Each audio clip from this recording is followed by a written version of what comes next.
Morning. Let me get this camera straight. Yes, we working. We've been working. Y'all see it. We've been working. We've been in the field. We've been moving around. Hope you guys had a fantastic evening because I know I did. How y'all doing? Let me get that just boop right about there. Let's do it like that this morning. Hope y'all having a fantastic morning. It's your boy BOOGOTTINYC. It's our bottom line. Glad that you made it. And with that being said, Trump meets with Zelensky and European leaders to discuss the war. Y'all ready? I am. What's good, Batty? I see Mark Dorfman. I see my homegirl up in here, Liberty and Justice. We got Rebecca Lon Yen Bueno up in here from Grand Rapids, Michigan. You know I'm going to do it over. But just in case you guys scroll up and get lost, letting you know I see you right now. And guess what? It's right about that time. Feel good about everything. Had a fantastic evening. It's going to be a great day. I just feel it. Take the energy, y'all. Take it from me. I want you to. I want you to feel this good because all I got is a good tingly feeling. So now guess what, buddy? I'm ready to go. It's time to start the show. Let's get it popping, yo. Let's get it on. Ha! Bling, bling, bling.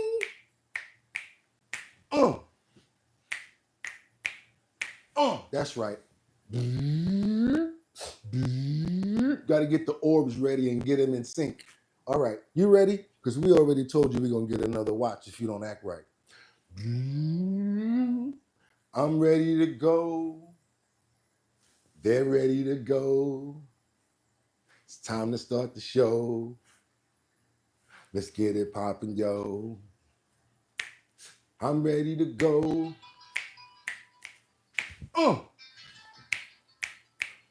Yeah. What?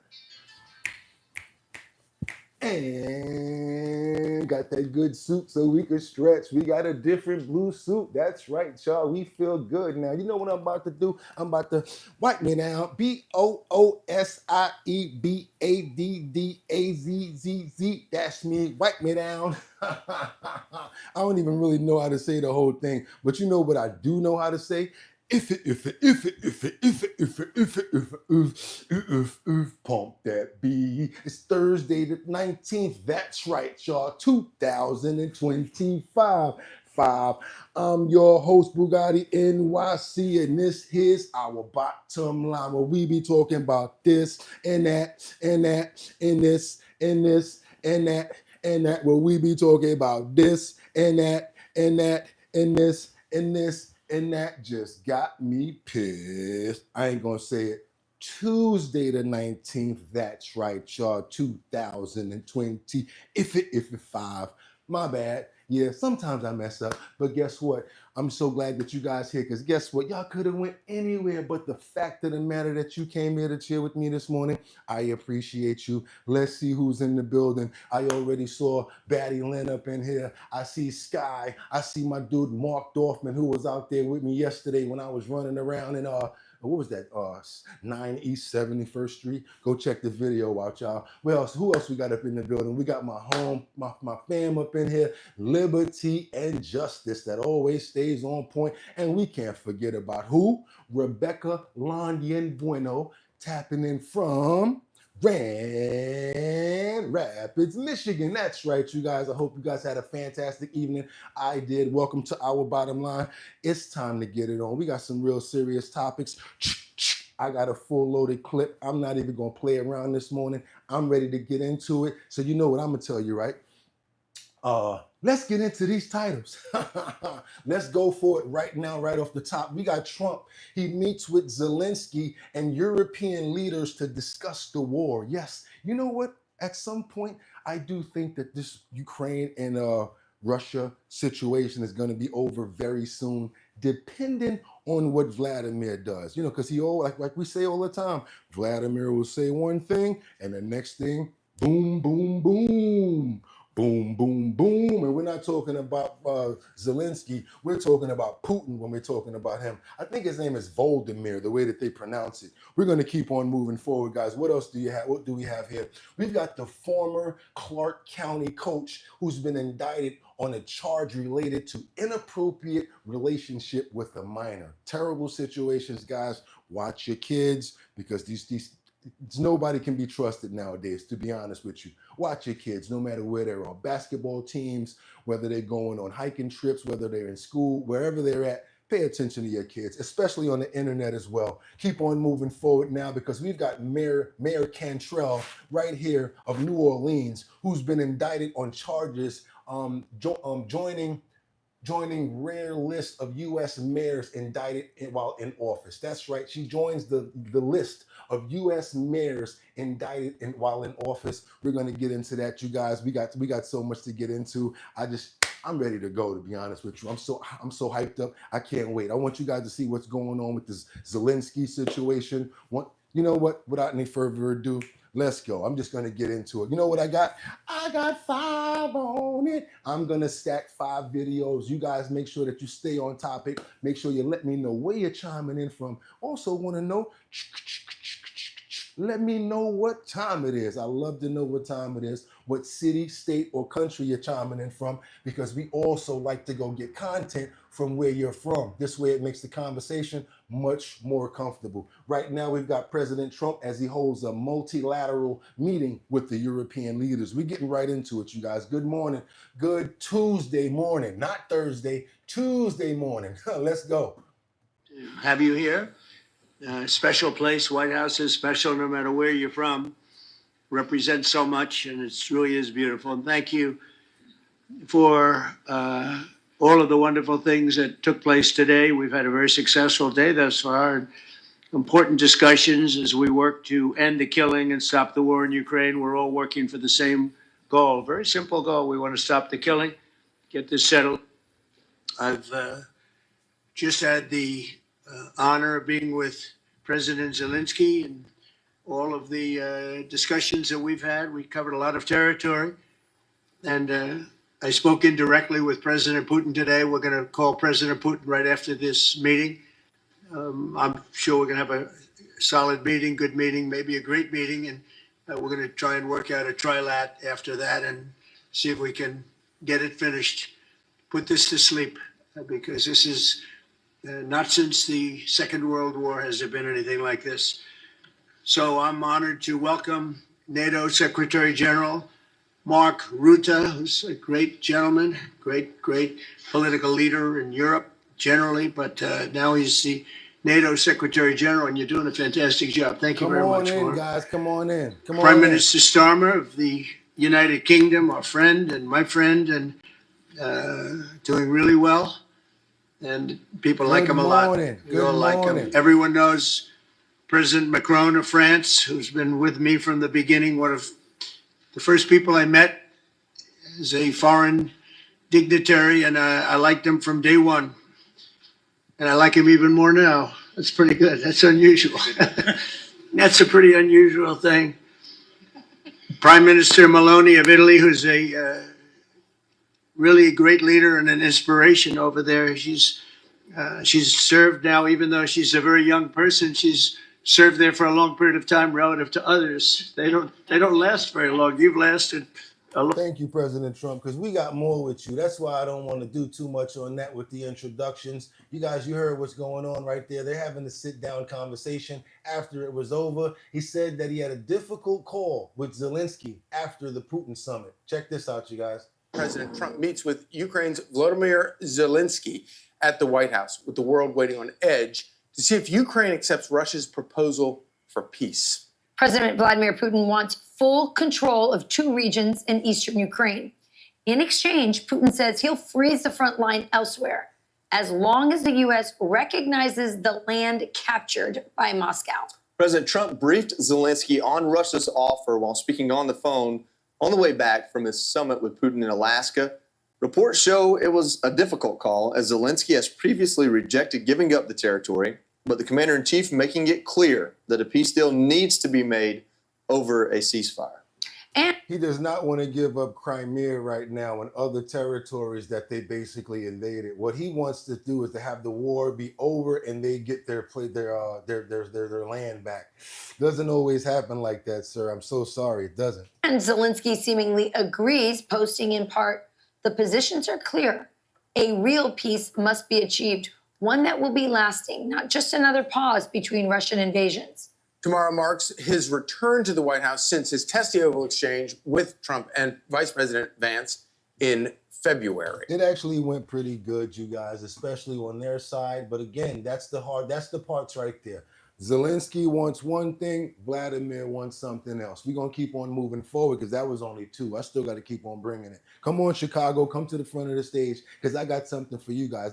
Whoever was in Chicago, were you in the area where the severe storms caused widespread damage? It was basically in the suburbs that they're saying. It looks really bad. I don't know exactly what if there is any toll of human casualties or anything like that, but I definitely hope that there's nobody that got hurt behind this. We begin tonight with breaking news in Mount Prospect. And a lot of damage from severe storms that swept through our area this evening. Just look at this apartment building near Route 83 in Dempster. Powerful winds ripped large sections of roof from the 4-story building. We are told debris damaged at least 10 cars in the parking lot. Residents describe seeing a wall of rain and then hearing a loud noise and lots of sirens.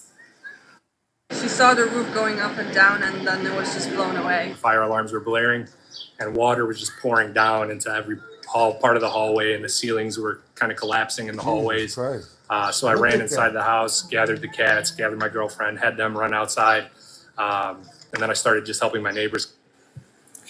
Anybody notice how he said he gathered the cats first? Several ambulances rushed to the scene, but so far no reports of any serious injuries. Storm spotters in the area reported wind gusts of up to 60 miles per hour at the time. Well, the story was downed trees here in Des Plaines. Heavy rain and wind uprooted several trees, sending them crashing down onto homes and cars. Neighbors say they saw hail and walls of rain before coming out to get a look at the damage. The city was supposed to cut this tree down, but they haven't yet. And I came outside and I seen the damage that it was caused. Looks like it took out my rear windshield, and it also took out the moonroof. Came out here and saw my truck smashed under the tree and just missed my other one here. Utility crews showed up quickly to repair power lines damaged by the toppled branches. The storm also hit communities out west pretty hard. You can see from this video, it looked like a monsoon in Belvedere this afternoon. The wind brought down several trees, including one that came crashing down on this home on Union Avenue.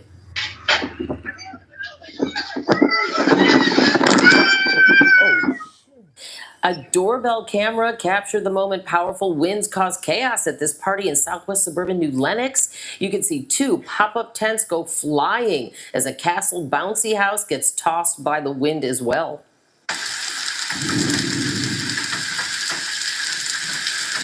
And in Palatine, thunder raged as hail fell on neighborhood sidewalks and lawns. At last check, more than 66,000 ComEd customers are without power. Whoa. Good Saturday evening to you. I'm Dana Kozlov. Mother Earth is talking, guys. She is speaking to us. What is she saying? Because I tell you one thing, if I knew what she was saying, I would love to be able to translate. If she was telling us something like, look, put out those fires, do this and do that, I think we need to do it because Mother Earth is not playing right now. We got to get on back over to DC because we got this takeover that they're saying might be toxic that's going on. You guys see what's happening? Anybody in the streets of DC, Washington, DC, that is?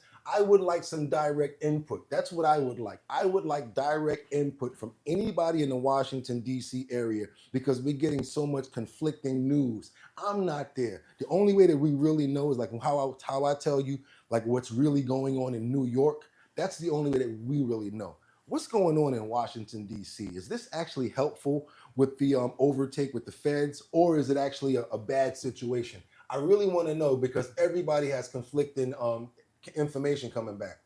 DC will not remain a sanctuary city actively shielding criminal aliens. Will not happen. Under Donald Trump's directive, DC will become safe again and it will become clean again. We have made very clear that we have laws in our city and that the services that MPD provides in furtherance of a request from the president, those services must comply with the law. Attorney General Pam Bondi empowering officers in the nation's capital to assist ICE agents as part of Trump's federal crackdown on crime in D.C. For more on this, let's bring in the Deputy Director of ICE, Madison Sheehan, and D.C. Police Union Chairman Gregory Pemberton. Greg and Madison, thank you for being here. And I want to start, Deputy Director, with you. ICE is here. We know that since the federal takeover, cooperation, however you want to frame it, there have been over 200 arrests. Guns have been removed from the streets, and you have also been able to go after violent criminal illegal aliens. How do you see this past week? I think this past week has been a historic success. This is President Trump's all of government approach. We're taking every resource we have in the federal government, working beside the city of DC and the DC police to be able to effectuate change, get the worst of the worst off the street, and use all of our investigative officers as well as our ERO officers to be able to help the city of DC really create change and make DC safe again. And we're excited to be a part of that mission. And that's a good point, Madison, because a lot of people don't understand, unless you've worked there or covered it like I have for a reporter, within ICE, you have the ERO. People hear these acronyms, they don't know. That's Enforcement and Removal Operations. They get the violent criminals and deport them. But then also within ICE's HSI, the Homeland Security Investigations, they do more sort of police work, like you would see a police detective at MPD. I really want to know the others, like I said. We want to know, absolutely. Is it working? We want to know, is it working? And I want to know, no disrespect, is that a former male? And I'm sorry, I just want to know, because looking a little bit of he-she, blow tissues, I don't know, excuse me if I'm wrong, but that looks like it might be a blended situation going on. I still owe you guys some more clips, and I'm ready to keep on working. I got work to do. Let's go. We got to go to California. California dreams. Or we can do it like this. California knows how to party. California knows how to party in the city. Come on, y'all, let's go. I got too many clips to be singing whole songs. We got this warning right now for California's latest most. What's this about ICE? Ooh, doom, doom, doom, doom, doom, doom. It's kind of bad. You're not going to like it, but this ICE against little children now. But I want you guys to see what's going on over here. I don't even want to start singing songs, because then I'm going to start getting people mad because, oh, why are you laughing about the children or whatever? So you know what? I'm going to let them talk about this grave situation that's going on with warnings for California's latest move against ICE. Check this out, guys. So activists are warning that California's latest attempt to Trump-proof their state could end up being a child trafficker's dream. The state Senate is holding a hearing on that bill today, and it would allow non-family members to act as a child's caregiver. And that person can even enroll a child in school or authorize medical care without contacting the child's parent. Joining us now is attorney and California mother of four, Elizabeth Barco-Hanna. Elizabeth, thanks so much for joining the program this morning. I want you doing nothing without me knowing about my child. Good morning, Lawrence. Thank you. So when I look at this bill, just at face value, this seems really stupid. What do you make of it? Well, the bill is called the Family Preparedness Plan Act, and the intent of the bill, which most people may agree with, is to plan for the continuity of care of a minor whose parents become suddenly unavailable because they are subject to detainment or deportation proceedings. The problem, though, is that even though this is the intent of the bill, that intention doesn't make it into the amendments to the statute itself. So it's not limited to that situation. And as a result, it applies to any child, not only California children, but a child that is brought in by a trafficker, for example, from another state. And that trafficker then is able to download this form. It's a caregiver's affidavit form. Which currently under California law, only a relative could become this caregiver that takes guardianship over the child, can enroll them in school, can pick them up, drop them off, and consent to their school-related medical needs, including mental health care, by the way.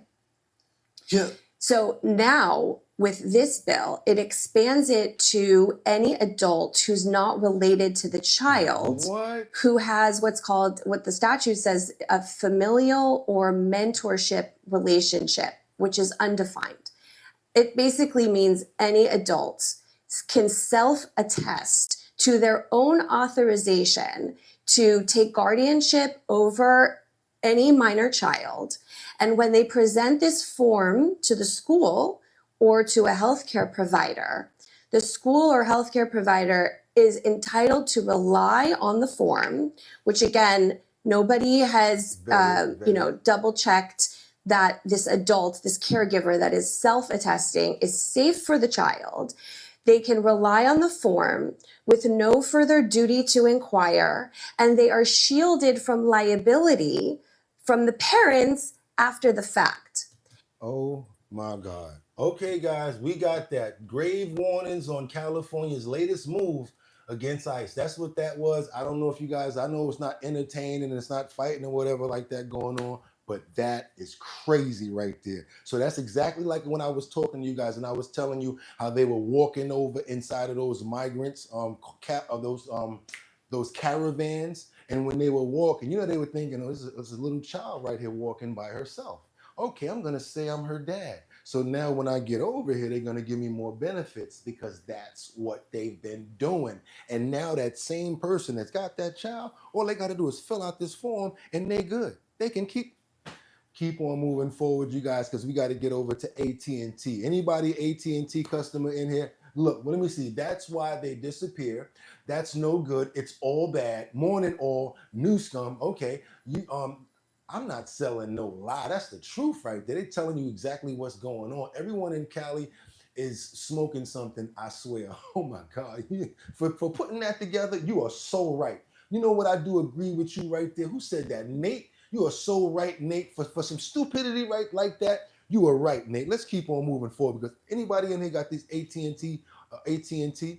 Anybody here pays an AT&T cell phone bill or a mobile bill? Well, guess what? You might be entitled to $7,500 or $177, or $7,500 in this $177 million breach statement. Yes, if you are a AT&T owner of a phone, that means that your data has probably been breached and your information is probably on the dark web. I'm not making this up. Want you guys to see it. Pay attention because you might as well get your money about it. Well, you could get thousands of dollars as part of a $177 million settlement over two AT&T data breaches. The two breaches were announced in March and July of last year. The first one impacted 73 million current and former customers whose social security numbers were found on the dark web. The second breach included the telephone numbers of nearly all of the company's cellular customers.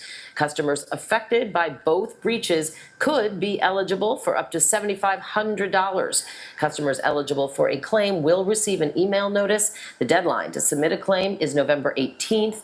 The settlement still needs to be approved. In a statement, AT&T says it denies allegations that it was responsible for the criminal acts from the data breach. The reason why they're saying that is because once your data is stolen and it goes on the dark web, that's when your numbers they get sold. When those numbers get sold, they're put on fake credit cards and criminals go and do criminal acts with your credit and credit card information, pay bills, do all sorts of crazy stuff. So that's what they mean by they're not responsible for any of the criminal acts because they just want to pay for one thing. So they settled out with a certain amount of money and they're secure. They got enough money to take care of it. If I'm you guys and you ever had an AT&T account, I'll just be a part of the settlement anyway, if I could. Let's keep on moving forward, you guys. Hello, how you doing? Who's that? Who that, Jamie? Let's keep on moving forward. We got Trump also likes to, I don't know about that right there. You're tripping, still garbage, liar, hallucinating. Okay, I got you in a minute. Trust me, I'm coming to get you. I'm coming to get you, baby. I'm coming to get you. I'm hunting after this. I'm going to put another clip up and guess what? Boom! You out of here. And all y'all got to do, if y'all don't like these people, if you have a glove and you see these people acting up in the comments, all you got to do is what? Say their name, and I'ma get them out of here. I said, say their name. But you got to have a glove so I know that you're down. And I ain't got no problem with going swimming while y'all watching the videos and boom, getting them up out of here. Now, like I said, let's get over to this prison right now that the Trump administration just opened, and it's targeting the largest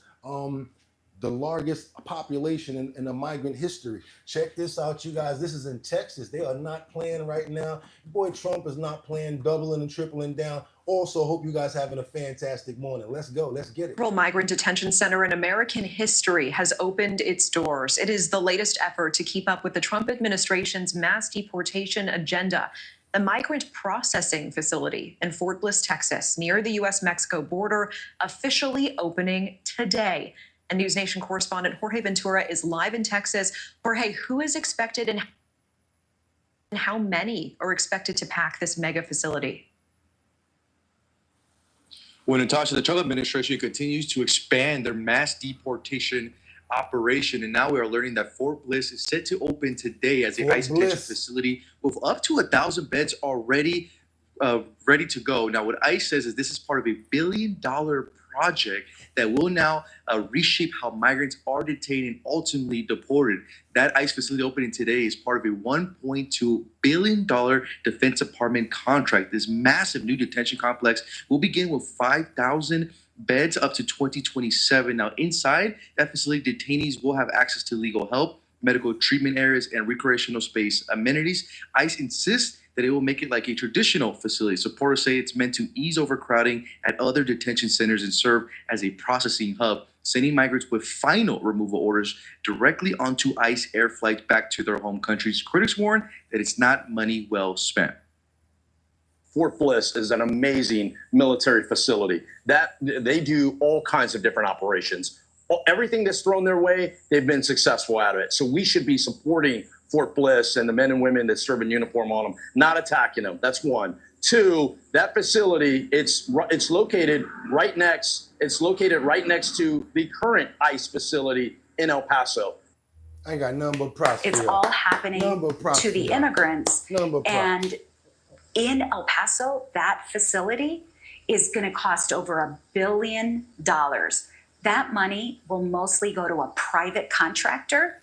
How much would it cost to keep them here? How many lives will we lose if we don't get the criminals out? Stop talking about the money and let's get down to our bottom line. Get them. Let's go, y'all. What y'all got for me? We got to keep on moving forward. We going to Kentucky. Former clerk says illegal immigrants paid under the table for Kentucky driver's licenses. Kentucky, come on over to the front of the stage. And I see you guys playing games up in the comments. I'm having so much fun swimming. I'm up in here like dun dun dun dun dun dun dun dun dun. I probably took out like 8 people already. Let's go. It's so much fun. The state didn't want this out. Fraud inside Kentucky's transportation cabinet. Licenses issued without a driver's test. It is an ongoing WDRB investigation, and tonight we hear from a whistleblower who says coworkers used her login to pull off this scheme. She's like, oh, you trying to use my number? I'm telling everything. Were being paid underneath the table. They say sometimes I need to let my supervisor know about it. truth hurts. Did you ever think that this would cost you your job? No, And for Melissa Mormon, I was angry for a long time. this is one of those. It hurts me that I'm talking about this and I actually like where I was working at. Times. I came into the office that day, my computer was shut down. I was told to go to the front door. Detectives came in, they interviewed me. That was it. Mormon says she was fired 3 months after she sent this letter to the Kentucky Transportation Cabinet, blowing the whistle that workers at the NIA Center licensing branch were selling driver's licenses under the table to people who never took the driver's test. Wow. Undocumented workers. How did it work? What was going on? The undocumented workers would come into the office in groups. They would provide them either permits or driver's license illegally. So they will bypass without even taking the test. How much? $200 a person. Up to 5 times a day, she says. Was this an everyday thing? Almost, yes. I first reported on the driver's license fraud investigation in April after getting my hands on one of the state's revocation letters. We learned the transportation cabinet sent more than 1,500 of them in 5 months, telling drivers their license was issued in air and must be returned or they could be criminally charged. At the time, state officials confirmed at least 2 terminations, and ongoing state and federal investigations focused on the NIA Center in West Louisville and the E-Town license branch. But they denied all of our records requests, withholding 2,300 documents on the fraud. Mormon story? See that right there? See that? And that was inside, and they were bringing large groups of people doing it at, what if they were bringing 10, 20 people at a time, $200 a pop? That's still not worth your life. Got this undocumented person out there that never even drove on our streets. Now they have a license. I had my license for a very long time. I appreciate it. I value people's lives, and that's why I don't drive that much, because, you know, try to make sure that I'm safe as well as people, honestly. I don't just be out there for no reason, just trying to drive just to show off. Cars ride by with the booming system. Nah, we don't do that no more. Do me a favor, y'all. Double tap that screen and get those likes up if you appreciate the content and exclusivity and the areas that we're looking in right now, just to get these real details going on and the manipulation and the way that these people were using all sorts of ways to get money and to get by. We're going to keep on moving forward right now. We got a lot more people to get away. I'm so happy I'm going fishing. I've been going fishing all day. All you guys with the jokes, do me a favor, just keep sticking your head out the hole so I can just, boom, keep on getting you. Because now, like I said, we got to keep on moving forward right now, because now we're going to Pam Bondi. Let's get over to Pam Bondi, because I got a little more fishing to do. I see people want to play. Let's go, Pam. What you got for us? Let's go. Already in Washington, D.C., and that city is a lot safer now that Donald Trump has brought in the National Guard. And now there are 3 new states that have said, we will help. You have Virginia sending in 400 troops. South Carolina decided to send in 200 of their National Guard, and Ohio 150, just to restore law and order and help Donald Trump with this crackdown on crime. So this is what our Attorney General Pam Bondi is saying about what's happening in D.C. Over 300 arrests in D.C. and counting. Just last night, our federal and D.C. law enforcement partners made 68 arrests and seized 15 illegal firearms. Homicide suspects, drug traffickers, and more are being charged. I'll continue to stand with you as we make D.C. safe again. And I just think that the growing consensus is that the people that are in the media and some of the leftist Democrats, or whoever you want to call them, are just on the wrong side of this issue. More of the locals are speaking out, especially with the elderly, that are saying, we've been asking for help for years. And again, a 90-10 issue, Democrats, the media are finding themselves on the wrong side of it. And you see Jeannie Pirro over the weekend, the Attorney General, and she said, no one's talking about the black communities. Right. How many unsolved, no one's even pursuing answers to these crimes. And he goes, teen victims, teen assailants. It's like a lot of ignorance going on right now. You know what? I'm going to let her say it. That's when she was there. Let's Janine talk. So I have that soundbite. Let's go. Listen to Prove this. it. Okay. The dumbest thing the Democrats ever said was defund the police. Yeah. Okay? Really. And we are suffering as a result of that Democrat statement because they know how dangerous crime is. I had them look at a stat that apparently no one's looked at. 45 teenagers killed in the last year in 8 months by weapons, by shotguns, by firearms, okay? 45. Every one of them African-American, every one of them black. No one is talking about the minority community. No one is talking about the fact that 70% of those homicides are not solved. That means the guns are still on the street, the young thugs are still on the street, and they want to say, we can't prosecute young kids. Yes, you can. A murder is no less a murder if you're 15 years old. She'd be really good. Say it. On television if she ever wanted to. Right. I be knowing my clips, man. I be knowing my clips. She tore that up, and I feel her. And you know, another thing that I think about that on the street side of it or in the neighborhood side of it as well, you know what I think? That people are ignorant because, don't be snitching. Don't tell on nobody. Oh, you a snitch. Why are you going to tell when somebody plow somebody? What are you talking about? They're still on the street and they're still plowing people. Y'all do me a favor, double tap that screen to get those likes up. Thank you so much, Mr. Green Machine Face right here, for what you're doing. I thank you for making yourself stick out, because guess what? Boom! Out of here. Let's do it right in front of the people. Let's see who else we got that's leaving right now. I'm talking a little bit, our music promoter, other side, whatever right there. What else? Who else up in here? I'm not playing right now. I'm on fire right now. I know what you're trying to do. You're trying to throw your boy off the swag because you see what we doing this morning and we're not playing.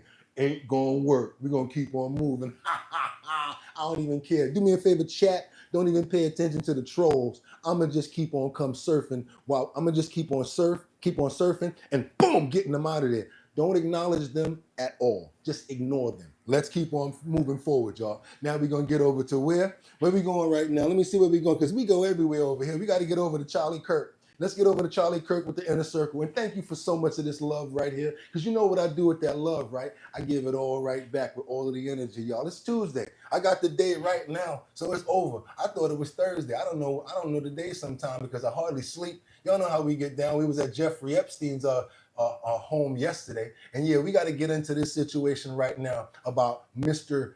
Zorhan Mamdani's inner circle. We have a situation about how they've been revealed. Mr. living in a rent-stabilized apartment as a millionaire. He's going to be the next mayor. I'm sorry to say it. He's going to be the next mayor.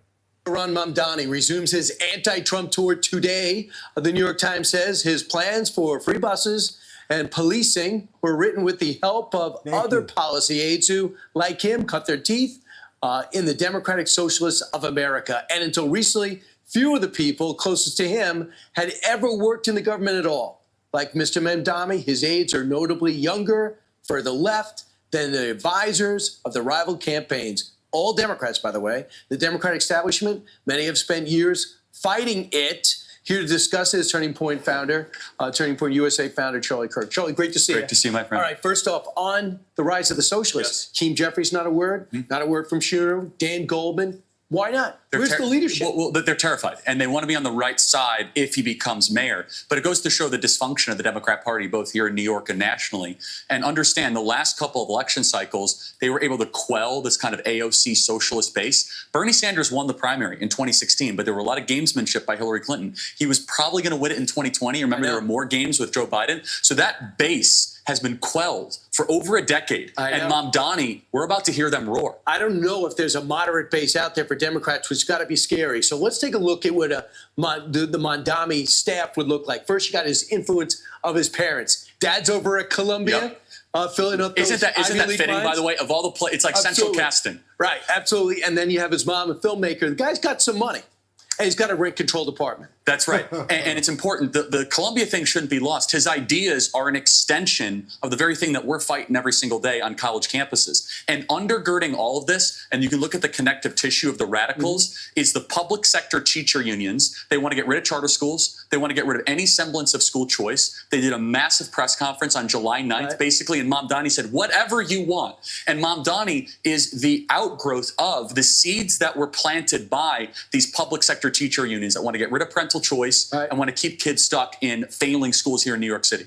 I got to keep on moving forward, you guys. That's only one state we're talking about. That's only in New York, luckily. But I hope that you guys don't start to adapt and adopt administrators like Mamdani, because we're about to have a problem. We're having the George Costanza effect right now, where every time we're like, we want this to happen, the other thing happens. Sad to say, we're going to get Mamdani. I can tell. I just know it. We're going to keep on moving forward, because no parent should ever have to grieve when it comes down to situations like this. Want to get some information on the situation with Jeffrey Epstein's Ghislaine Maxwell? We got some current information right now. Let's go into what we got right here. Let's go. If the police would have just followed him and taken my police report seriously, I have said for years, I felt that I would and could have saved the girls from any trauma, if they would have looked at my report and taken me seriously. Jeffrey Epstein survivor Alicia Arden recounting her story of abuse 28 years later as the House Oversight Committee prepares to depose former Attorney General Bill Barr tomorrow. He is the first of several former officials to be subpoenaed, and Tuesday's deadline for DOJ to hand over the Epstein files draws closer. Uh-oh. Joining me now, Jess Michaels, an Epstein survivor assaulted in 1991 when she was just 22 years old. Today, she is the founder and driving force behind 3 Joanne Sexual Assault First Aid, teaching people to know what to do when someone says they have been assaulted. Jess, thank you for joining me, and thank you so much for doing this work. First question to you is what you think of the Oversight Committee subpoenas and what you are hoping to hear from these former officials. Firstly, thank you so much for having me, Alex. I really appreciate you including survivor voices.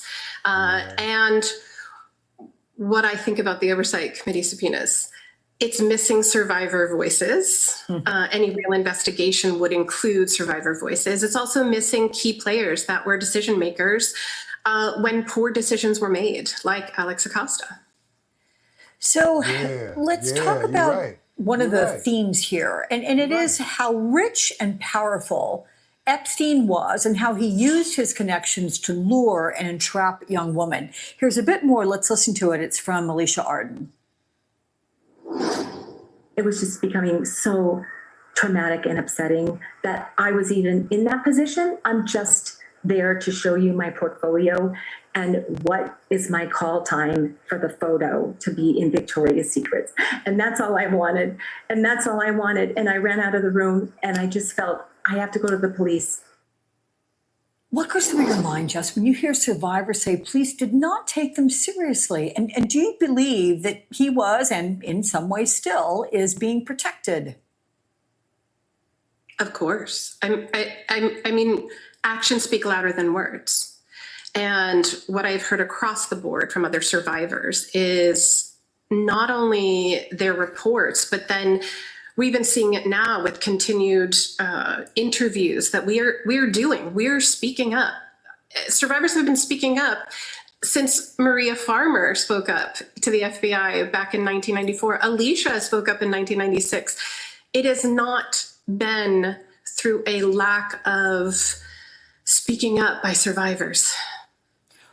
Yeah, guys, I'm going to tell you, and as far as all the money that they had, I'm going to tell you, that was a very high-end exclusive. That mansion over there we went to see yesterday, man, listen, the stone on the front of that place, and then right next door, you saw that marble, those 2 pillars on that other building, and then right across, what was that, like a museum? You guys saw that clip that when we went down to Epstein's mansion in New York, right? Oh, you didn't? Too bad, because the people that actually did see it, they know what I'm talking about. We went to Epstein's mansion in New York yesterday. You guys want to check out that clip? You should check it out because it's pretty eerie, some of the things that we saw. And that area, just like I'm telling you, there was a polo store right on the corner of, what was that, Madison Avenue.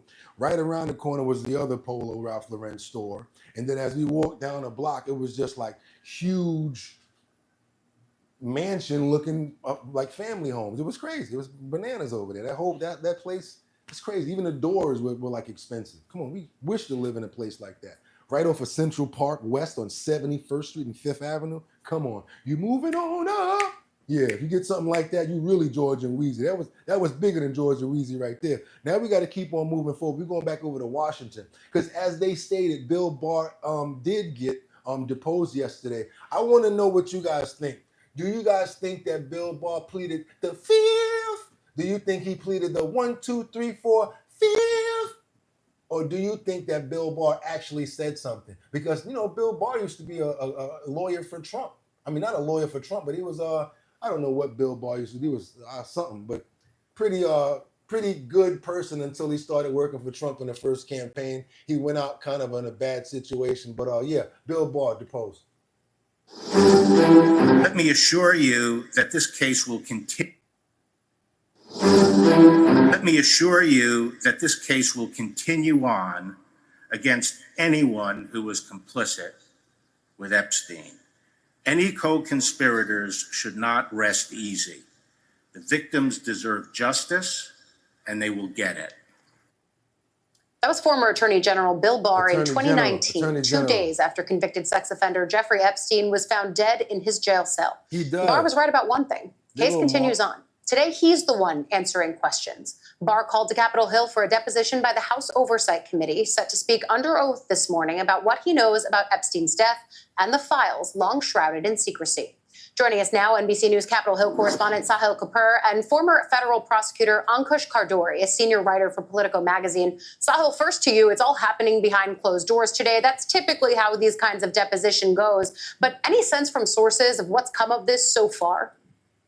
Well, Ali, we believe William Barr is still in there, and he arrived a little bit before his official start time of 9:30. We don't know exactly what they're saying, of course, but I just got off the phone with a source familiar with his deposition who said in the room are Democratic and Republican committee staff, as well as 3 lawmakers. The Democrats, Jasmine Crockett and Suhas Subramanian, were on the committee, and of course, the Republican chairman, James Comer. Now, before this began, Comer was asked about the bigger subpoena, the deadline that's landing tomorrow for the Justice Department and AG Pam Bondi to release a whole bunch of documents regarding the Epstein matter. Take a listen to what Comer said about that. Today?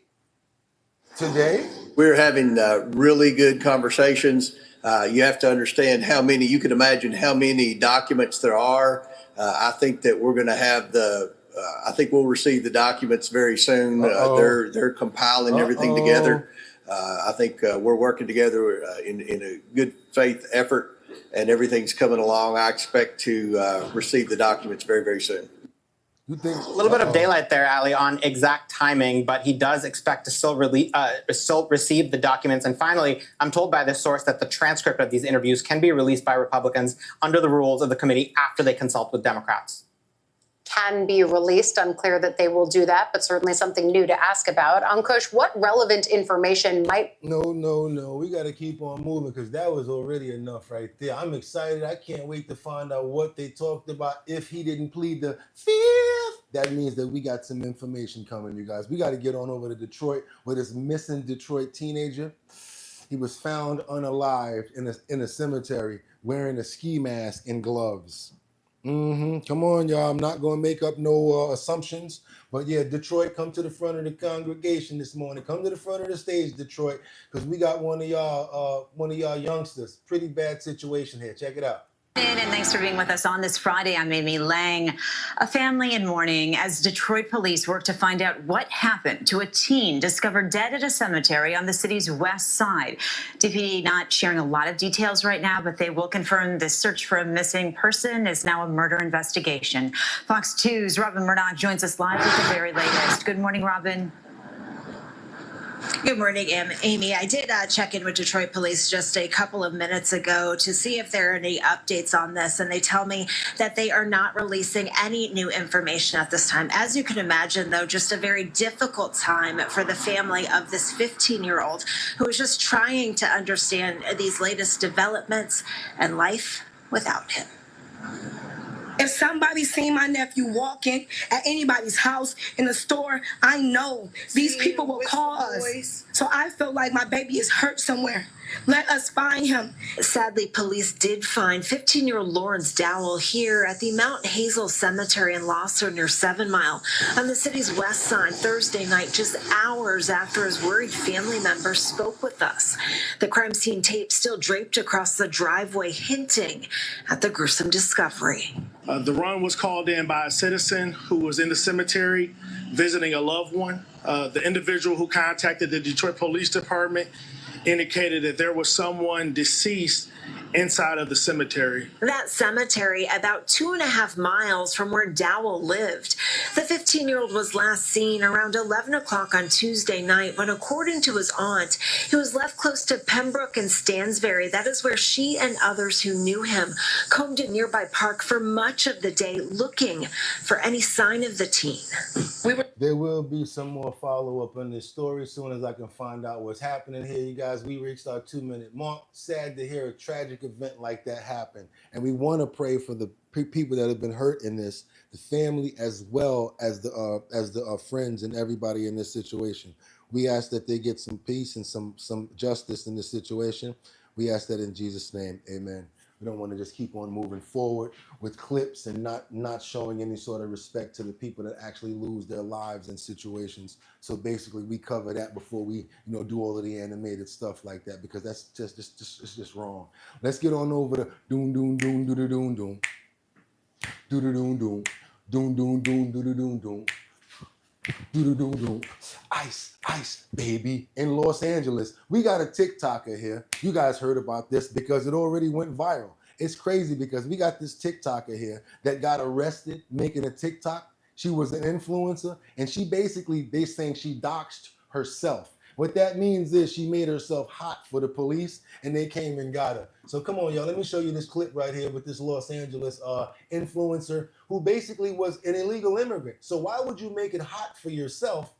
You know, why would you make it hot for yourself when you know that that you know you're on the radar already? So let's go ahead. Let's get into this real quick. Her name is Tatiana Martinez, and it sparks outrage. Check this out, you guys.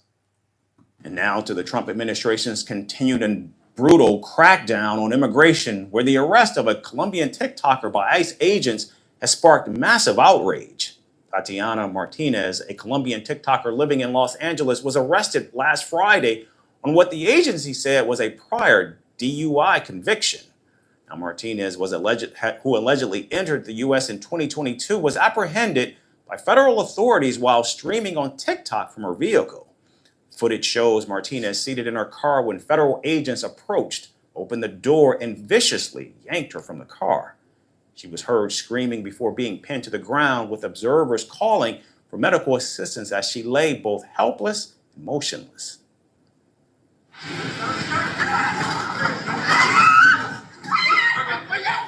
Damn. Gotta go, gotta go. Gotta go, gotta go.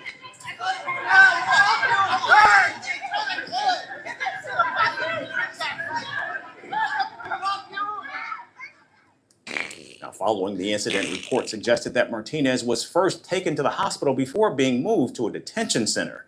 And now Martinez is a popular TikToker who primarily caters to a Spanish audience. With over 37,000 followers on TikTok, she's been making videos on ICE raids that have become rampant in California since the Trump administration came back into office. Among her recent videos, she discussed the federal takeover of Washington, D.C. by Donald Trump. See that? Her detainment has raised the ire of many as legions describe the arrest as absolutely disgusting. That's called people in glass houses shouldn't throw stones. We talk about this all the time. You ain't got your paperwork right. You got the nerve to be on TikTok talking crap, and then you got the nerve to be messing around. Oh man, come on now.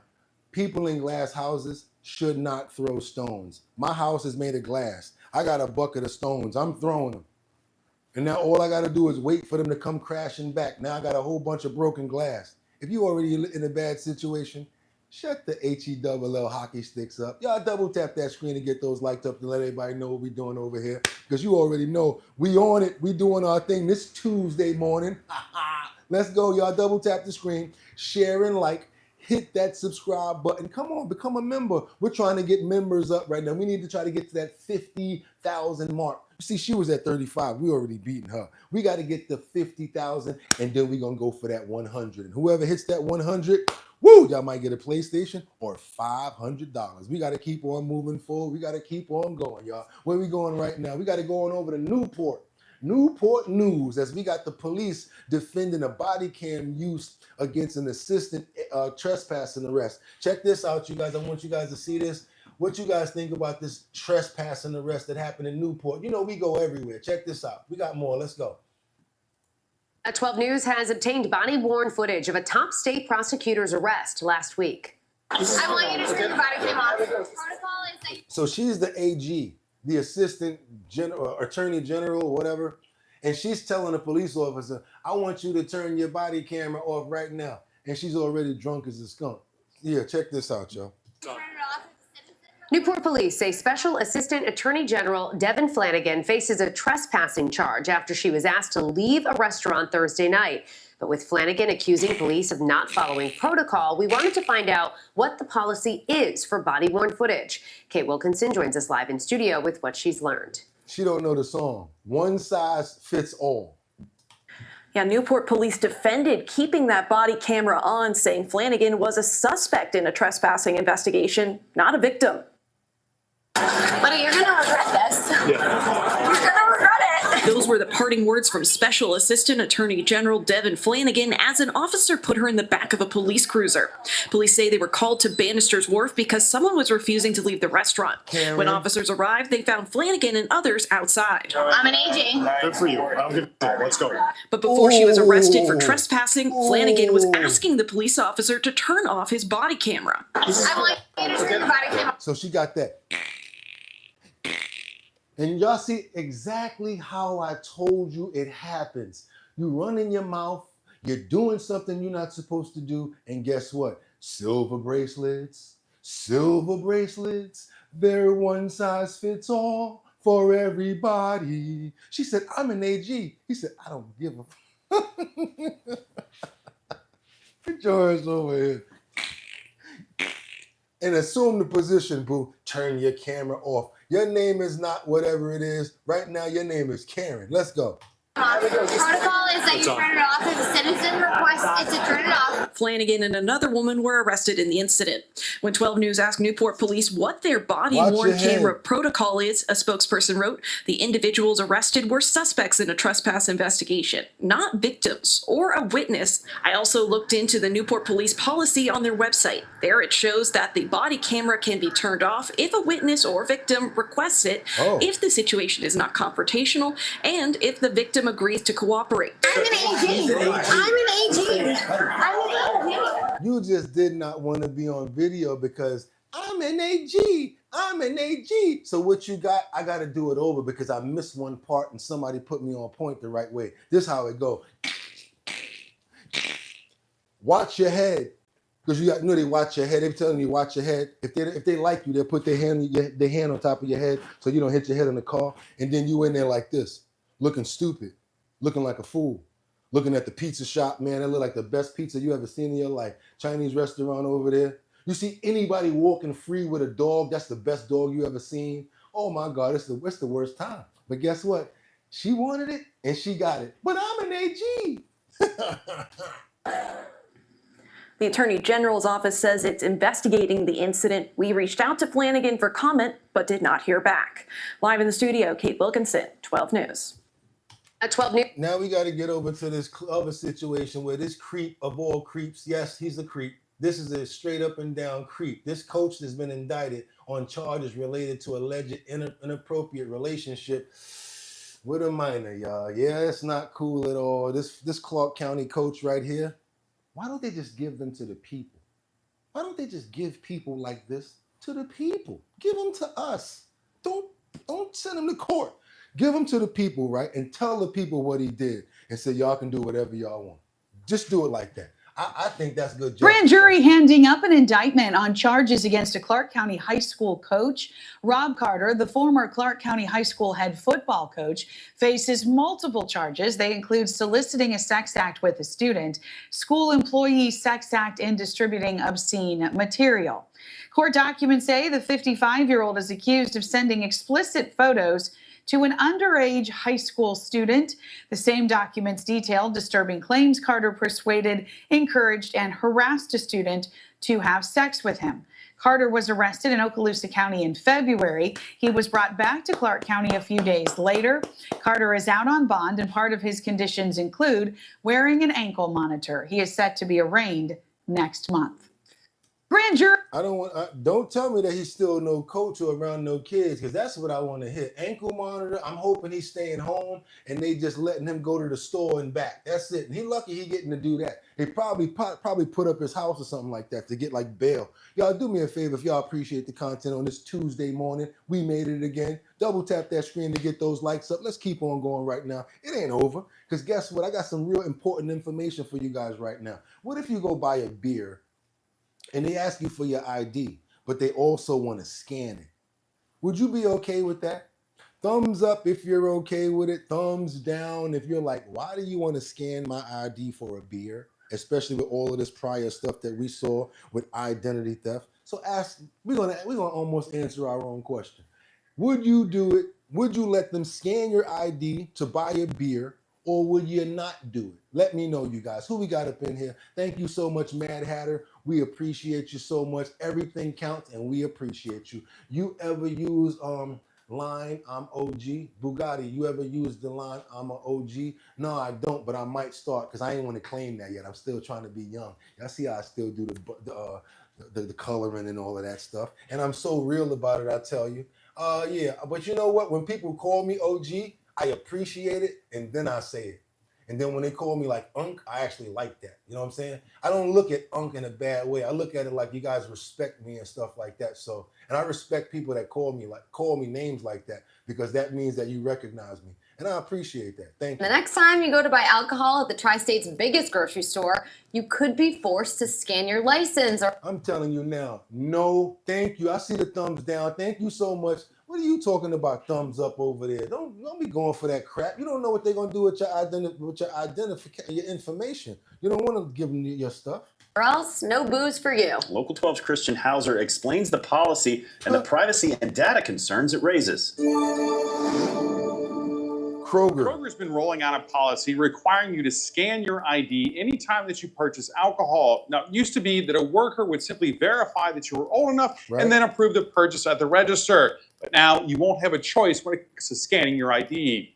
Cybersecurity expert Dave Hatter says he's skeptical anytime a company wants more data from you, but says he understands why Kroger might want to implement the change. Both from an efficiency standpoint and from the standpoint of potentially reducing the likelihood that people are cheating the system or clerks just aren't paying attention. But he warns you don't have to look far for reasons why you shouldn't scan your ID. He points to the enormous data breaches we continue to see. As a tinfoil hat wearing cybersecurity nut, no, I'm not going to let you scan my card to buy a beer. Thank you. I'm not either.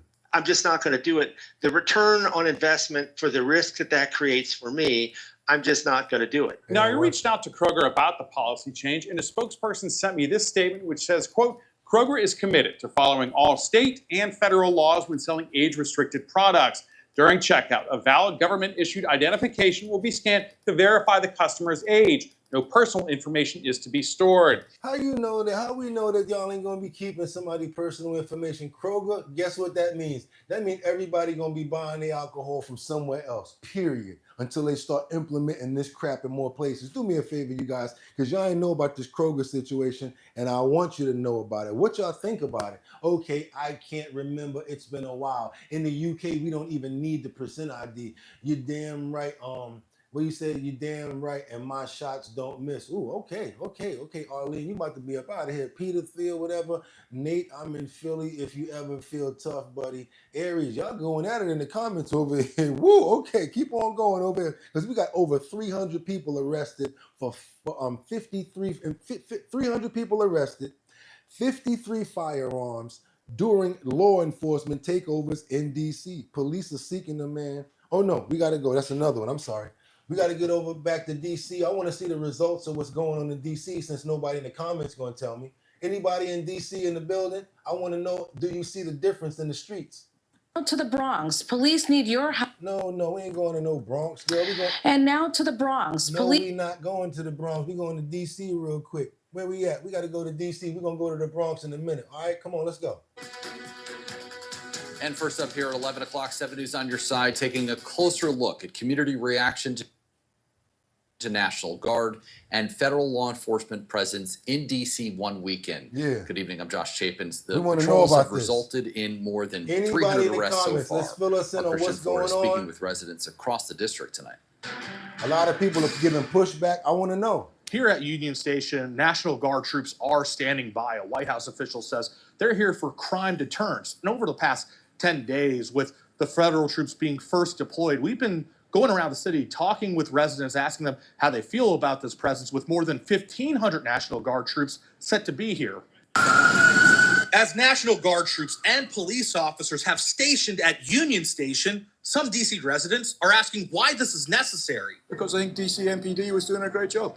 I think it's a heavy-handed presence. However, take a drive to parts of the city plagued by violent crime. There's a lot of stuff going on in this community that could benefit from increased policing. And you will find residents and community leaders pining for more patrol, like in the Fairlawn community in Southeast DC, where we have reported on shell casings being left behind and a car riddled with bullet holes after recent shootings. I saw MPD accompanied with ATF today, and they retrieved the firearm. This video capturing arrests and officers seizing a handgun. Thank you. Yeah, I appreciate you. A White House official says officers have made 308 arrests and confiscated 53 firearms since this operation began 10 days ago. We need to be showing law enforcement in those areas where sections of our community are up in crime. I think they could do more because there's a whole lot of drug activity and prostitution and drug addicts in this community. With National Guard troops arriving in D.C. from South Carolina, West Virginia, and Ohio, residents across the city remain split on the response. That gun today that was recovered right across the street, right in front of the same elementary school. This 2200 block of Minnesota Avenue, we have to clean it up. Yeah, you have young people who rob CVS's, and yeah, you have young people who will go and take down a 7-Eleven. But the answer isn't pouring the National Guard in here. Whatever, man. You go ahead. You with the ignorant side. Well, you sound like you're from London somewhere. Go back over there across the pond. Go ahead and be across the pond because you're a Thuntoner. You don't know nothing going on. I think we about to go to the Bronx, y'all. I don't know because they've been trying to get us over to the Bronx. But we're going to get over to this other clip real quick. Over 70 people are facing a driving ban for failing their test in the UK. You know why? Because they can't see. They're driving like this. Boom! And yes, too many people are getting hurt and losing their lives. Over 70. I said over 70, the age of 70. Yeah, they got these old people out here. Boom! Oh my God, what happened? Watch out! Yeah, that's what's going on out here. Come on, y'all, check this out. Over 70 years old, and they still driving in the street. I don't know why they're letting them do it, but here we go. Drivers over the age of 70 in the UK could be banned from roads if they fail compulsory eye tests under a planned shake-up of driving laws. The change is expected to be included in a new government road safety strategy in the autumn. The proposals could also include lowering the drink-drive limit in England and Wales to bring it in line with Scotland. Our transport correspondent, Simon Browning, has more. Peter Westwell was hit and killed by a motorist with a history of eye problems, who'd been told by medical experts he shouldn't drive. Friends Grace Folds and Marie Cunningham were hit and killed by a driver who struggled to see his steering wheel. This tragedy was not inevitable. It was entirely avoidable. And we are left grappling with the painful truth that if this man had acted responsibly, our mum would still be with us. Family tragedies like these seem to have prompted ministers to consider a huge shake-up of road safety laws. Compulsory eye tests for the over 70s in Great Britain every 3 years would be a substantial revision. Currently, for older drivers, you have to make a self-declaration when you're 70 years old and you declare that your eyesight is good. Under these proposals, it would be mandatory to do a test. I think it is debatable whether 70 is the right age, because really 70 is the new 50. I don't know about that because when that man just put that key in that keyhole, it looked like he had some sort of. I can get it, youngster. I can put it in. Yeah. So when you got somebody driving like that, looking over the steering wheel like this with the big glasses on, y'all know what I'm talking about. Oh man, that's something to fear right there. Especially when they have results like what they're having. Want to definitely pray for the people that lost their lives in those tragic events, those elderly people, great, beautiful people that look like they just had so much time left on this world. Terrible, tragic events, and we hope that their family is getting through this as well as their friends in this tragic events, you guys. And we pray that in Jesus' name. We ask that, amen. We're going to keep on moving forward because, again, we don't just jump from one thing to the next, especially when something like that so severe has happened to some fantastic people, some good people did not deserve to lose their lives like that. We got to get on over. I think we're going to Spain real quick. We going to Spain? I think we're going to Spain. Yeah, we got to go to Spain real quick because we got these villagers that are trying to save their town from a raging wildfire. I don't know the results of what's going on here, but I do know that I see these people are really working hard. And as you can see, the police are just trying to stop them because it seems as if it's just overblown right now. And with these garden hoses, I mean, he's trying to save his home. You can tell, but it doesn't seem like it's probably going to be an opportunity to save. Dramatic video shows residents of Spanish Village fighting to save their town. As you see, these people are drained. They've been trying to fight this fire for a long time. They're losing their homes right now as this fire ravages and rages, and they're feeling terrible about it, of course. Of course. You know, they feel terrible about losing their homes. They tried to put it out, but, you know, once it gets like to a point where they can't control it, there's really nothing that you can do. And they're losing everything. So you can never understand how that feels until you're actually in the middle of it. Terrible situation right here. Terrible. And it's just coming. What can they do? 4 people. They can probably try to do a line right there to stop it, right, do a burn off. They probably created that burn right there. But there's only but so much with those little tanks right there. What they gonna do? Tragic situation, you guys. It happened in Spain. This was 2 days ago. Definitely, I am going to continue to keep on checking into this story. But again, we have to pray for the families as well as everybody who lost their lives, as well as their possessions. The possessions are not that important. The lives are, as well as the animals' lives. That is very important with that. We ask that these people get their lives together soon and strongly, help them to rebuild, and hopefully nobody got hurt in this tragic event. We ask that in Jesus' name. Amen. Sorry to have to keep doing that, you guys, but sometimes it happens like that. Then we got another event that we got to go into in Miami. We have this guy that was riding a dirt bike. Yes, and he was a juvenile, was riding his bike, and a juvenile was riding a dirt bike, and they crashed into each other in Miami. They lost their lives too. It happened in the evening. One thing about driving your bikes or cars in the evening, you got to worry about glare. There's all sorts of different things that happen, especially when you're riding a bike, one of those e-bikes, and they're probably going fast. So yeah, this happened on the bridge riding by Rickenbacker Causeway. Rickenbacker Causeway. Check this out. A late-night crash on the Rickenbacker Causeway turns tragic, leaving a bicyclist dead and a juvenile hurt. I'm Chelsea Jones. Police say 2 minors were on an electric dirt bike when they crashed into that man on a bike. CBS News Miami's Ann McAllister is live near the causeway with what we know about the victim. Chelsea, what we do know is that victim has been identified as 54-year-old Fabian Moses. Now, I want to take you to some scene video from the evening of this crash. This happened late Friday night, shortly before 9 o'clock. And according to police, they received calls about this accident on the eastbound lanes along William Powell Bridge. They tell us this initial call that came in to police that there were 2 minors riding on that electric bike Friday night when they struck Moses, who was riding a bicycle on that bridge. Now listen to the radio calls that came in shortly after this accident happened. Lord, looks like approximately 40-year-old male fell off his bike, hit his head, he had head injury on the bridge, and 3 trauma alerts. Paramedics rushed Moses to Jackson Memorial Hospital where he died, and police say that one of the minors had some facial injuries. They were also taken to the hospital, and that the other minor stayed on the scene. And believe it or not, always wear a helmet, you guys. Even if you're on a pedal bike, if you're on a skateboard, you might think, oh, I look like a dun-dun-dun. I look like a nerd. I got a helmet on. But guess what? You're going to look like a nerd and you're going to stay alive. And you want to really go there, put some elbow pads and some knee pads on, because y'all know y'all don't know how to do no rollerblading or no skating out there at y'all age. Sad situation, terrible, tragic event.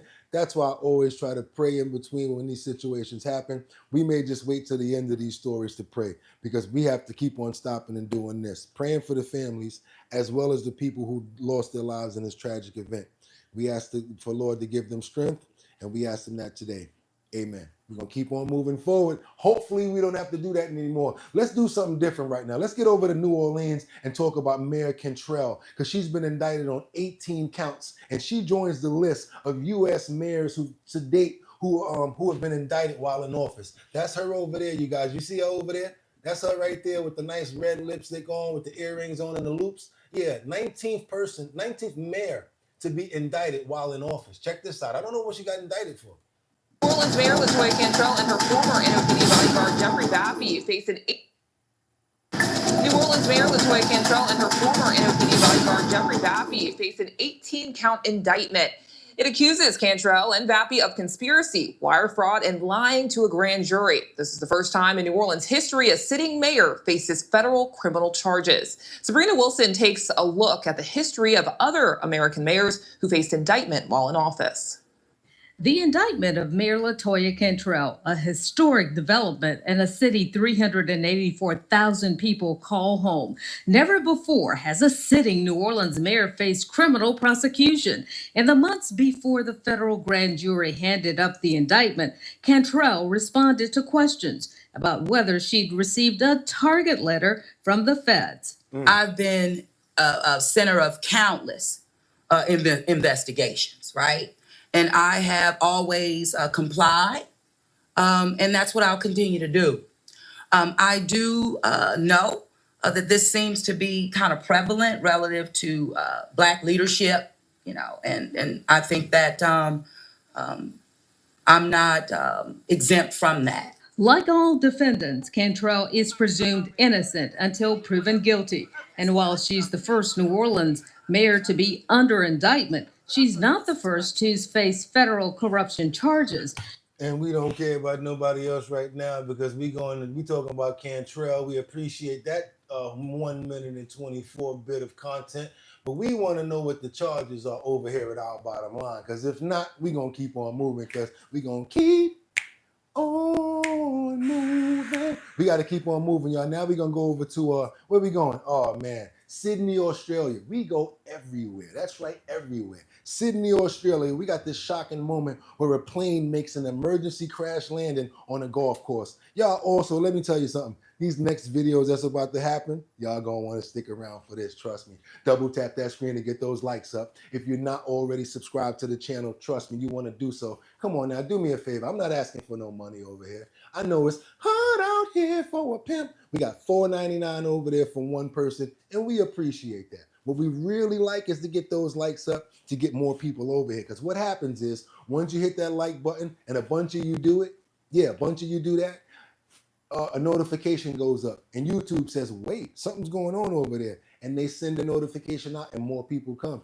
You don't believe me? Hit that like button and watch what happens with the comments. You're going to see somebody say, what's going on over here? That's because you hit the like button and everything else fell in play. Let's get on to Sydney. Let's get on over to Sydney, Australia, you guys. Like I said, we cover footage from every single place. This right here is pretty crazy. Check this out, you guys. Check it out. Woo! I'm talking about an emergency landing like no other. He coming in hot. No homo. Pause.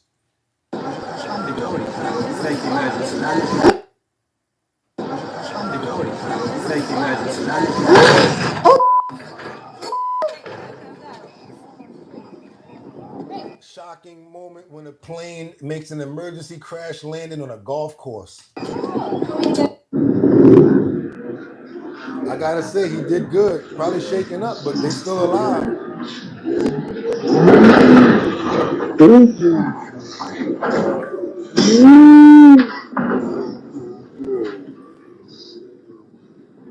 Crazy. God was with y'all that day, buddy. Yeah. Can we come with you? Like rad, like someone getting it. It's common. Wait a minute.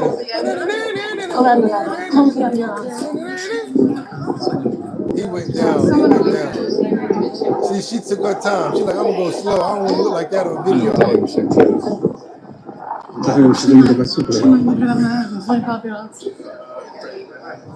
They got him out. They got out. They got him. They got him out.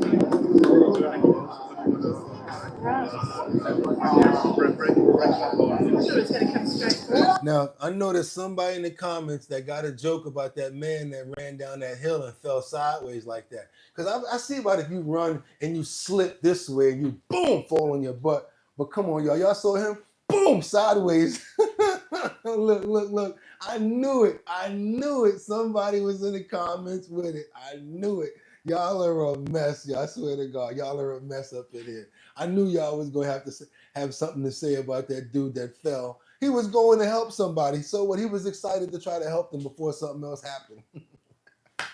Oh my God, that's crazy. They're so lucky for real. That could have been so much worse. God bless whoever was driving that plane. Good show today. Like the lives. Would you ever go on the streets of New York and do your polls asking questions? Yes, I would. Somebody told me that we good on the streets and we need to do stuff like that. But only one thing though, you guys got to make the questions for me to ask. And I'm going to do other stuff too. I would have knocked on that door yesterday too if y'all would have put that $50 cash app up. Y'all know I would have knocked and I would have ran, but for 100 I would have stayed there. We got to go on over to India. You guys ever hear about crimes that happen? Thank you so much, Liberty and Justice. Hey, everybody in the chat, be more like Liberty and Justice. You see Liberty and Justice right there? She understands that $4.99 goes a long way. She understands that. So if everybody does that, it could really go a long way. Come on, everybody. Stop being so cheap. Damn, y'all tight. Woo! Tighter than the roach's booty. But we're going to keep on moving forward. So we're going to get over to India. Don't leave. I was playing. Don't leave. India. We got this viral moment where this robber snatched somebody's chain and attempted to get away. Oh my God. This fool tried to get back on the back of that motorcycle and they just started throwing stuff at him. It got to the point where the whole village was after this fool. I'm talking about, man, and I don't know, because you know, in some places in India, they talk about cutting your hand off. They take your hand when you're stealing something them. They take your hand off, right? You know about that, right? Certain places, they take your hand off. So I don't know what this fool was thinking. I'm going to get the screen correct. We got 1 minute and 44 seconds to get right. I want you guys to see this from the beginning because this is not going to be a smooth sail rules knobbery. Check this out in India, y'all.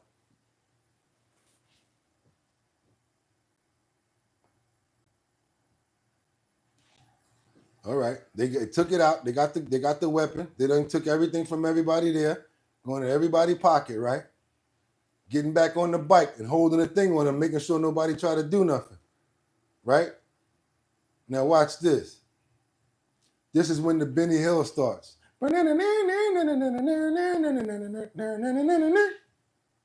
Boop, he saw everything happen. And guess what? Coordination a little bit off now, huh, guys? And he ran back in the house so they couldn't mess with him. He out the way. All he needed to do was mess them up on their escape. That's all he needed to do. Because boy, oh boy, it's about to go down. They try to take out their weapons and scare people. Hey, stay back. Stay in your house. Don't come over here. Pow, pow. Or they say, oh, pow, pow? How about these rocks? How about these rocks? We got limited rocks and all sorts of furniture. They're going to start throwing furniture, rocks, everything. Yeah, now he's trying to get back on the back of the motorcycle. Now we got another one that's going to be laying in wait at the next one. He's going to be laying in wait for them. These are the wrong people to try to take anything from. He can't even get back on the dirt bike. He can't even get back on the bike, y'all. Hold up, what we got here? They chasing them down the block now. Oh, they on him. They tight. Look how many people are after them.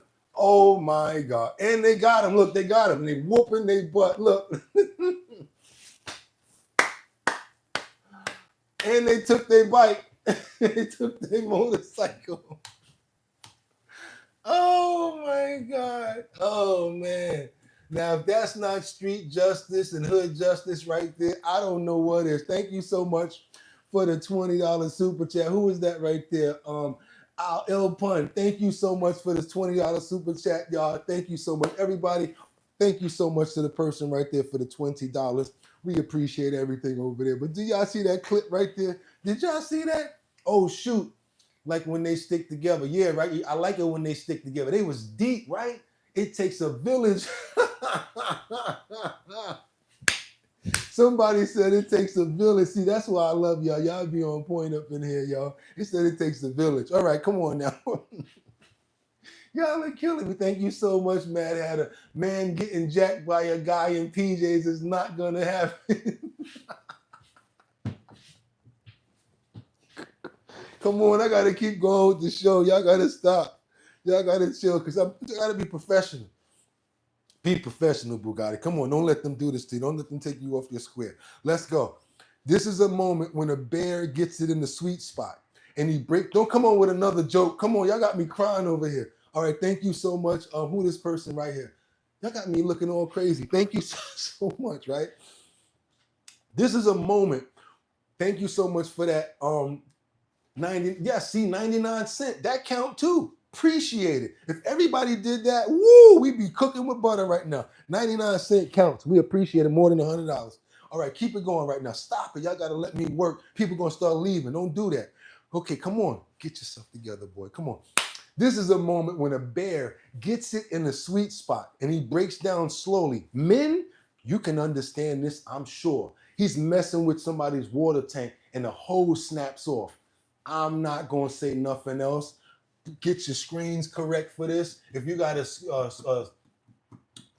zoom in, I don't know what you got to do, but watch this bear do the bear boogie breakdown. They're trying to say this is the instant karma when a bear gets hit in the nuts for messing with his water tank. And I'm going to step back. I want you guys to see the whole play. You see him up there, right? Thank you so much right there, TL Mom. Thank you so much. We appreciate you. Y'all ready? Let's go.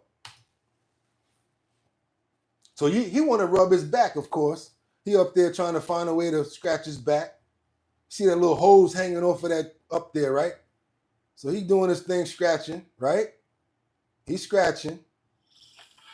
Okay. Well, it's getting good to him now.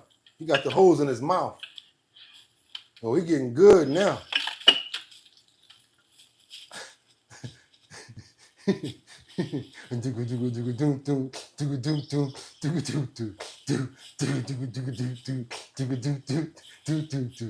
Annie, are you okay? Annie, are you okay? Are you okay, Annie?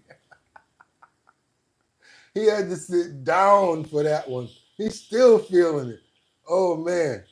Yeah, he's still feeling it. He can play the replay again right here. He's trying to get himself together. He's trying to really, he got to get his nards back together. He biting on the hose because he mad at the hose now. Oh, man. But y'all saw that, right? Now tell me, y'all saw when he went down? Any men in the comments? Any men in the comments?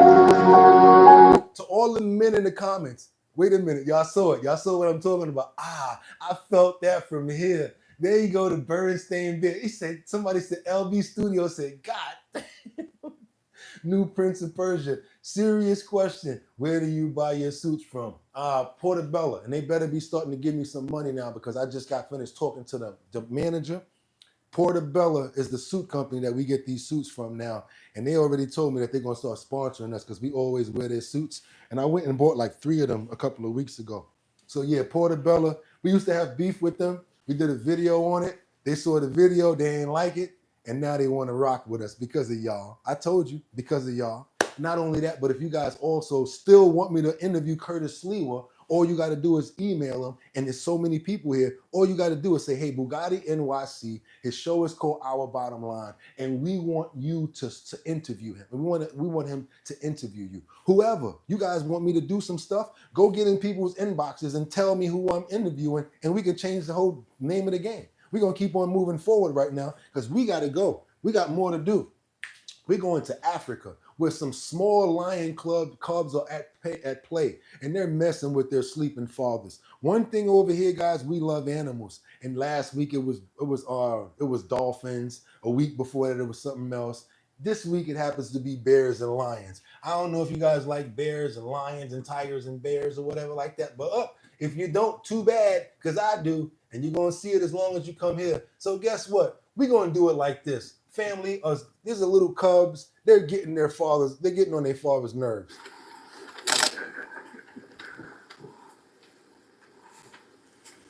Don't need no talking. You don't need to speak all the time. Sometimes it's just about looking at the pups. See, you got smacked in the head with that tail, right? This teaches them. He's sneaking up on them. Look, when you see these creatures like this and the stuff that they do, it just makes you appreciate nature so much. And there's literally lions out there in the world.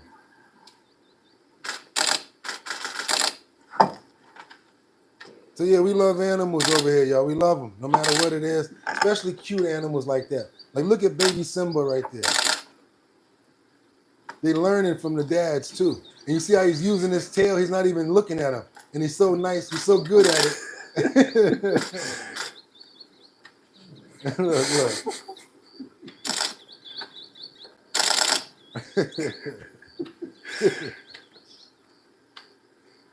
Yeah, stuff like that. Like I said, I tell you guys all the time. Y'all be probably thinking I'm up in here watching rap videos, Scarface or whatever like that. Nope. If I'm not watching and stacking the deck for our bottom line, I'm looking at our fine furry friends, our animals, nature, the world, because that's what I really love. I can't wait till I get to the point where I get this sanctuary and we can start saving those animals, y'all. That's my ultimate goal. When Bugatti get it, you're gonna get that sanctuary. Y'all gonna be like, he really did his thing. Y'all gonna still see me do this every morning, but I'm just gonna have puppies around me, all sorts of animals and cats. They're gonna be like, we ain't know Bugatti was Ace Ventura pet detective.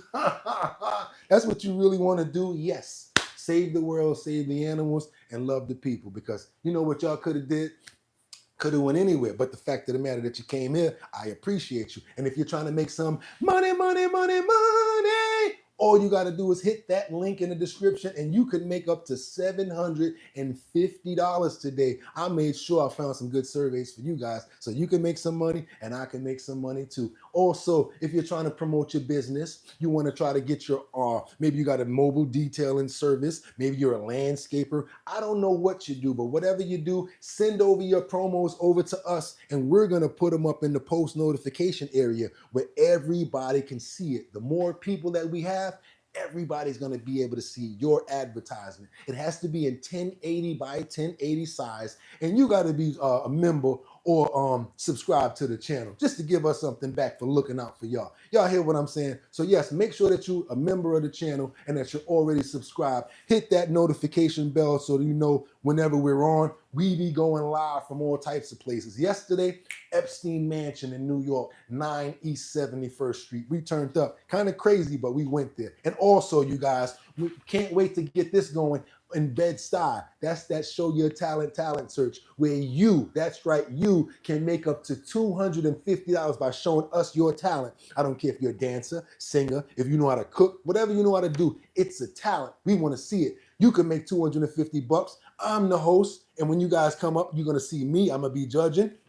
Sponsored by Big Drip Hard Punch. You guys want to be a part of this talent show? If you're in the Brooklyn area, all y'all got to do is go to their website, www.drinkbigdrip.com. Sign up right there, and you guys will already automatically be signed up for the Show Your Talent search. You'll see me. You'll see DJ Don Dada, like last time from our Black Ink crew. Excuse me, Don Dada. I'm sorry about that. Also, if you guys are looking to, let's say, promote, again, make sure it's 1080 by 1080 in a scale frame so that it fits and it can go there. Today is Tuesday, y'all. Another one of my favorite days, the top of the week. They got to pick up that phone and do that business. We did fantastic yesterday when it comes to business as well as when we went on the streets. I want you guys to do fantastic as well. Remember, problems present opportunities. There's always a solution, especially when the man upstairs give us the opportunity to wake up another day. I want to pray for everybody in the chat. I want to pray for Rebecca. Want to pray for Batty Lynn. Want to make sure my boy Mark Dorfman is good. Want to make sure Casey doing this thing. Appreciate everybody here. Everybody liberty and justice under the sound of my voice. And with that being said, y'all know what it is. Y'all could have went anywhere. But the fact of the matter that you came here to chill with me, I appreciate you. So until tomorrow, amen and get 'em. Peace. Ha ha. One.